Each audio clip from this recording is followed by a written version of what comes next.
Assalamualaikum warahmatullahi wabarakatuh. Saya Muhammad Khairul Hidayat dari kelompok 4 yang akan menerangkan tentang kepribadian.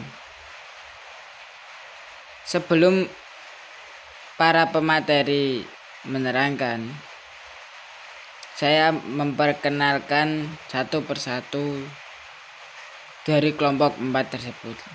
Yang pertama, Elisa Nur Aini. Yang kedua, Maulana Muhammad Ulinuha. Yang ketiga, Siti Armianingsih.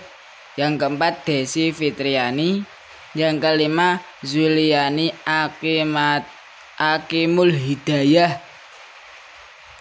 Kelima tersebut adalah pemateri yang akan menerangkan tentang kepribadian yang sudah dijelaskan di dalam PPT yang dibuat oleh kelompok 4. Ya, silakan teman-teman untuk menerangkannya.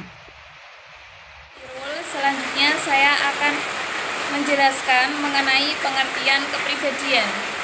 Kata personality atau kepribadian diduga berasal dari kata Latin persona, yang artinya topeng yang dipakai oleh para aktor. Dalam psikologi, menurut kamus Webster, kata ini berarti keseluruhan karakteristik seseorang, utamanya berkenaan dengan hubungannya kepada orang lain. Definisi lainnya menyebutkan kepribadian adalah apa saja yang dianggap penting tentang seseorang tersebut. Definisi yang didasarkan pada aspek keunikan mengatakan bahwa kepribadian adalah ciri-ciri yang menonjol dan membuat seseorang berbeda dari yang lain. Kemudian saya akan menerangkan mengenai psikoanalisis.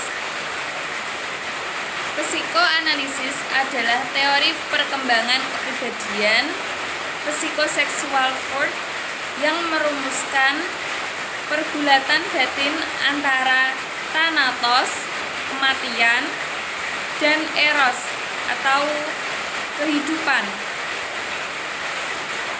Sementara Horney mengomentari konflik batin antara dua faktor dengan kepentingan berbeda atau saling bersaingan yang menurutnya merupakan landasan perlawanan di mana satu kelompok memiliki kepentingan untuk mempertahankan khayalan serta kesan keamanan dari status quo agar tak berubah, sementara yang lain untuk memperoleh kemerdekaan dan kekuatan batin.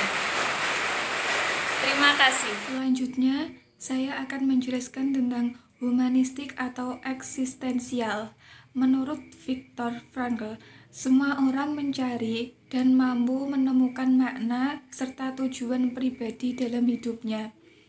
Sementara Carl Rogers memandang manusia memiliki sifat positif, pandangan ke depan, konstruktif, realistis, dan dapat dipercaya, sehingga dapat bergerak menuju aktualisasi diri.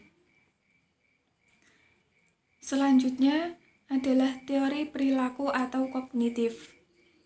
Teori belajar secara sosial menyatakan bahwa perilaku manusia yang tidak lain merupakan kepribadiannya adalah interaksi silih berganti antara determinan dan determinan kognitif, perilaku dan lingkungannya. Manusia belajar bagaimana menjadi seperti apa adanya, bukan saja melalui pengondisian lingkungan sekitar. Terima kasih. Assalamualaikum warahmatullahi wabarakatuh. Sebelumnya, perkenalkan, nama saya Maulana Muhammad Ulinuha, NIM 19313100007. Di sini kelompok 4 akan menjelaskan mengenai kepribadian. Sebelumnya, saya akan menyinggung sedikit mengenai kepribadian, yang mana dalam makalah yang merupakan hasil resumen dari tasawuf dari buku Tasawuf dan Ilmu Jiwa, dan PPT-nya itu mengatakan begini, bahwasanya pengertian kepribadian menurut Webster itu diartikan sebagai keseluruhan karakteristik seseorang, utamanya yang berkenaan dengan hubungannya dengan orang lain. Hal ini menurut psikologi barat, sedangkan menurut kepribadian Islam yang dikemukakan oleh Abdul Mujib berkata bahwasanya kepribadian merupakan serangkaian perilaku manusia baik sebagai makhluk individu maupun makhluk sosial yang normanya maupun aturannya diturunkan dari ajaran Islam, yakni yang bersumber dari Al-Quran dan As-Sunnah. Hal ini dapat diketahui bahwasanya kepribadian manusia nantinya itu tidak hanya satu. Karena apa? Kepribadian itu seiring berjalannya waktu, seiring berjalannya proses serta tahapan manusia, entah itu mulai dari fase prenatal sebelum lahir sampai hanya fase nanti meninggal. Hal ini kan manusia pastinya bersinggungan dan saling berinteraksi dengan individu lainnya. Hal ini akan memunculkan kepribadian yang baru, karena kepribadian tersebut muncul dari hasil korelasi, hasil keterhubungan antara daya cipta, cita rasa, dan karsa manusia dengan lingkungan sekitarnya. Oke, kita langsung masuk ke bahasan materi, yakni saya mendapatkan bagian mengenai psikologi ego, psikosintetis, dan nantinya mengenai puncak kespiritual. Psikologi ego, seorang anak mengembangkan pola-pola perilaku yang sesuai untuk berbagai situasi melalui berbagai pengalaman. Pola-pola tersebut dapat berkembang melalui internalisasi tokoh-tokoh yang menurut anak tersebut berperan bagi anak tersebut. Saya contohkan seperti ini. Ketika dahulunya seorang anak tersebut, dia merupakan tokoh yang berperan adalah ayahnya. Dia melihat ayahnya sebagai seorang yang pemberani, pekerja keras, pelindung, berwawasan lebih, dan lain sebagainya. Ia ingin mencontoh ayahnya tersebut. Kemudian dia menginternalisasi tokoh ayah tersebut ke dalam dirinya. Dirinya menjadi seseorang yang pemberani, berjiwa optimis, pekerja keras, dan lain sebagainya tadi, karena ia meniru ataupun menengok sosok ayahnya. Itulah yang dikatakan psikologi ego. Ataupun sosok anak tersebut ia meniru tokoh yang disukai. Di masa kecil ia melihat suatu film, yakni tokoh-tokoh Marvel, The Avengers, ataupun apa. Kemudian ia meniru sosok tokoh tersebut, entah dari karakteristiknya, perilakunya, ataupun sikapnya, yang nantinya ia akan gunakan, implementasikan di dalam sikapnya dalam kehidupan sehari-hari. Selanjutnya kita lanjut pada psikosintetis. Dalam psikosintetis, manusia dipahami sebagai roh. Manusia sangat dipengaruhi oleh budaya, sehingga peran yang ditetapkan dan diberikan kepada masing-masing gender merupakan salah satu contoh bahwa manusia dipengaruhi oleh budaya. Saya contohkan demikian. Ketika pada zaman dahulu, seorang wanita itu budayanya merupakan seorang yang lemah lembut, kalem, gitu, melankolis psikologi kepribadiannya. Lah, wanita sekarang pada era modern dan era milenial itu ia ada cenderung ke karir, wanita karir, ia sosok yang bekerja keras, pemberani, optimis, daya juang tinggi. Nah, apakah hal tersebut itu merubah norma, merubah tatanan seorang wanita dalam pandangan Islamnya? Itu tentu saja tidak, jikalau sang wanita tadi mengerti akan tupoksi, tugas pokok dan fungsi dia diciptakan menjadi seorang wanita. Boleh wanita tersebut menjadi seorang wanita karir, pekerja keras, daya cipta tinggi, namun ia tidak akan dapat keluar dari sifat-sifat kewanitaannya, sifat-sifat basyariah yang alami. Seseorang wanita yang mandiri, semandiri-mandiri apapun seorang wanita, sekeras-keras apapun seorang wanita, ia akan tetap memiliki sifatnya, yakni sifat lemah lembut dan sikap manja dan ingin diperhatikan lebih dan lain sebagainya. Karena itu merupakan sifat dasar, sifat alami seorang wanita. Nah, ini dipengaruhi oleh budaya perubahan roh tadi, yang semula dia merupakan cenderung budaya lama, wanita yang cenderung berdiam diri di rumah, mengikuti suami, menerima hasil dari suami. Kemudian hadirlah budaya baru yang menunjukkan bahwa wanita itu juga bisa berpendidikan tinggi, wanita juga bisa berkarir, wanita berkebutuhan berpendidikan tinggi ini dibutuhkan. Karena apa? Nantinya jika seorang wanita itu memiliki seorang mujahid kecil, dalam hal ini adalah si buah hati, ia tidak memiliki pengetahuan lebih, tidak memiliki wawasan yang lebih, bagaimana ia akan mendidik si buah hati tadi untuk menjadi pribadi yang mandiri, pribadi yang lebih baik, pribadi yang lebih menguasai intelektual Islam. Begitu. Oleh karena tersebut, kebangkitan spiritual sangatlah diperlukan bagi manusia agar perkembangan manusia ini bisa terjadi secara utuh. Bukan hanya ia berkembang dengan mengikuti globalisasi, dengan mengikuti perubahan zaman tanpa adanya unsur spiritual, unsur batiniahnya. Karena jika seseorang hanya mengikuti perubahan dinamika yang semakin marak terjadi tanpa ia ada pembentengan spiritual, pembentengan agama, maka ia akan kehilangan sosok jati dirinya. Sebagai apa? Sebagai Abdullah, sebagai pemimpin khalifah fil ardh. Assalamualaikum warahmatullahi wabarakatuh. Di sini saya akan menjelaskan tentang psikologi transpersonal. Para psikolog transpersonal berpendapat bahwa diri sejati ada pada saat lahir. Sejak lahir kita memberikan respon terhadap lingkungan, menilai dan belajar darinya. Yang melapisi diri sejati itu melalui pengkondisian sosial yang bersifat khayal, konsensus sosial tentang realitas, bukan realitas itu sendiri. Kepribadian sosial adalah keadaan terhipnotis sehingga kita terjebak dan kita harus melepaskan diri demi mencapai tujuan sejati, transendensi atau pencerahan. Terus yaitu ada tasawuf dan kepribadian.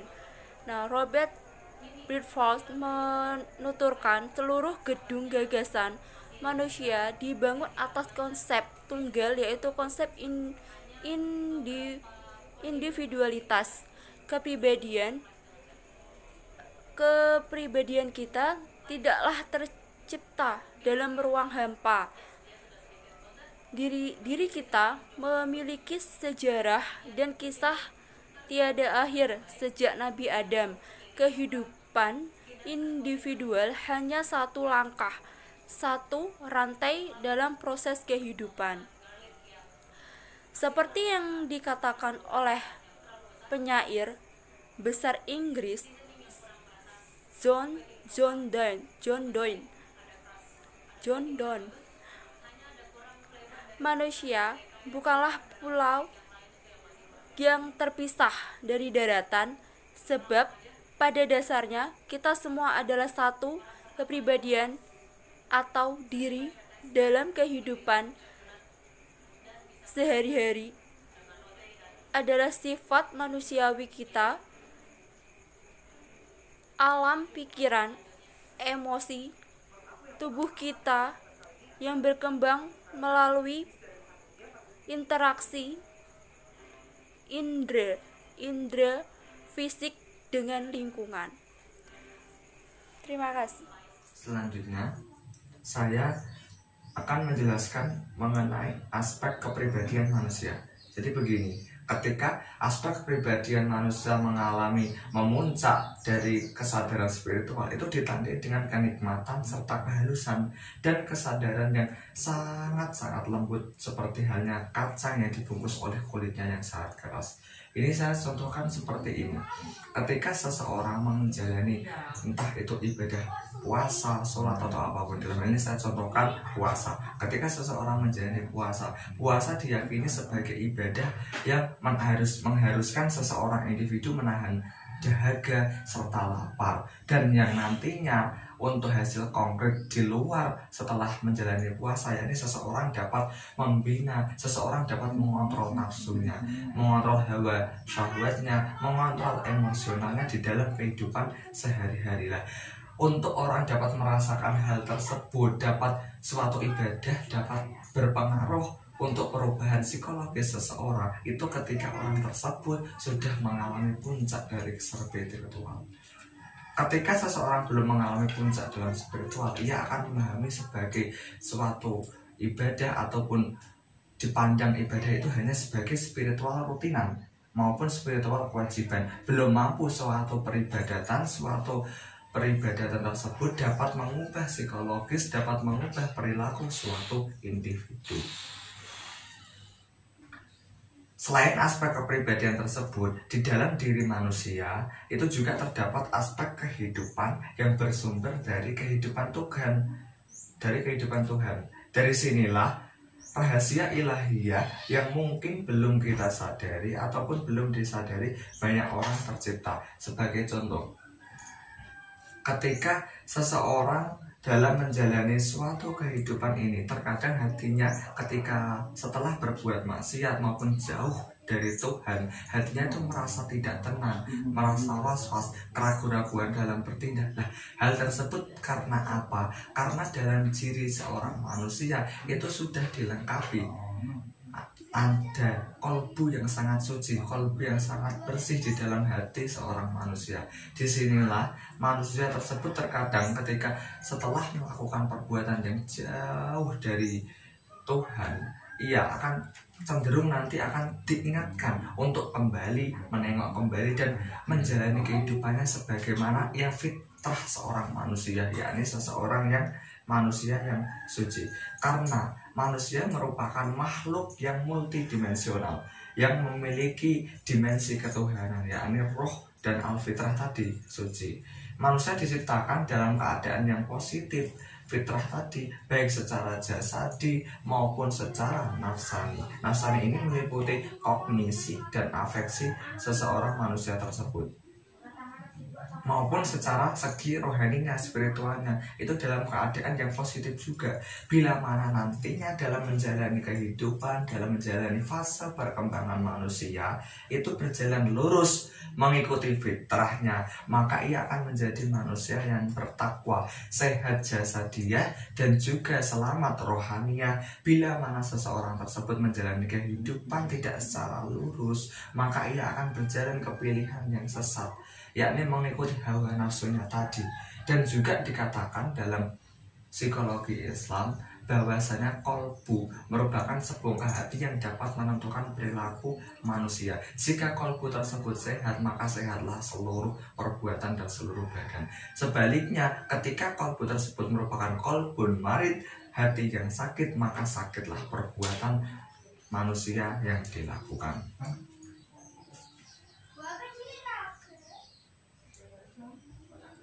Sedikit banyak inilah yang dapat saya sampaikan mengenai bahasan-bahasan kepribadian. Apabila ada kurang dan lebihnya, saya mohon maaf yang sebesar-besarnya. Wassalamualaikum warahmatullahi wabarakatuh. Oke, terima kasih. Pada intinya, kepribadian adalah dimana seseorang yang mempunyai sifat berbeda-beda tapi bisa dirasakan oleh sesama manusia yang lain, dan dimana sifat tersebut kita sendiri punya dan orang lain pun punya, tapi dia itu menerimanya ketika sudah waktunya. Seperti bayi yang baru lahir itu yang sudah dijelaskan oleh pemateri tadi, itu dari suci sampai naik lagi ke jenjang selanjutnya, dari kepribadiannya selanjutnya, dan lanjut. Jadi seseorang itu dari suci sampai kotor dan sampai suci lagi juga bisa, atau sampai kotor sekotor-kotornya ya juga bisa, karena manusia mempunyai sifat dan kepribadian masing-masing, dan juga Tuhan menciptakan manusia untuk saling menyayangi. Terima kasih. Apabila ada kesalahan dalam